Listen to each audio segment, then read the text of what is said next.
Welcome to Patch Notice. I'm your host, Jacky. Embark Studios dropped another patch for the finals, so let's see what they've changed. When it comes to abilities, the goo gun has had its issue of blocking player movement when it was squirted towards them fixed. Mesh Shield's overall HP has been reduced by 150. Recon Sense's activation cost has also been reduced by 1. Moving on then, let's look at what's changed when it comes to the Gadget tree. C4 has gone for a few nerfs, so the heavy class's detonation method will now deal more damage to yourself if you blow it up near you, and deal less damage with a shorter radius to enemies. The Dome Shield has also had 50 of its HP removed. Now we get into the major mine madness. Every set of mines in the finals has had an activation time of 1.6 seconds added to it. This is a nerf to try and stop players from using mines as a direct grenade when throwing them at the floor if someone is on top of you. They've also reduced the damage of the explosive mine and its radius very slightly. Interestingly though, we saw the stun gun receive a buff, as its range has been increased by 2 meters. Didn't expect that one. When it comes to weapon changes, we can start with the AKM, as they say that there's been a slight adjustment to the AKM's recoil pattern.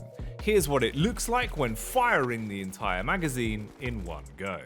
Another basic buff, this time for the heavy, as we see the flamethrower's rate of fire increased by 10. The LH1 has also received a very small damage buff, with each bullet now dealing 2 extra damage. It's a similar sort of story for you light mains out there, as the M11 has had its damage increased by 1. This is noticeable though.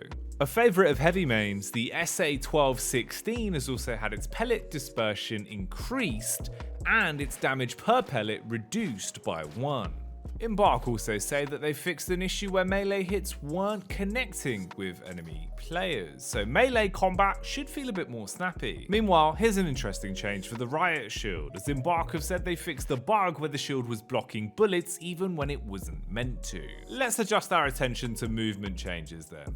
For zip lines, all they've done is make it so it's no longer possible to place a zip line on top of a pick-upable item, so you can't place it on gas cans, bins, or anything else. The other 2 movement changes are to stop you unintentionally clambering on objects that are outside of the player's view, and a bug has been fixed that would result in a player being stuck without able to put any input into their movement. For maps and modes, it's some basic changes. Blanket no longer has the deathmatch modifier enabled, and Vegas has had a couple of quality of life tweaks. Monaco also received a snowy version that is chock-a-block with Christmas spirits. Finally, it's a couple of quality of life changes for UI, and that is it for your patch notice.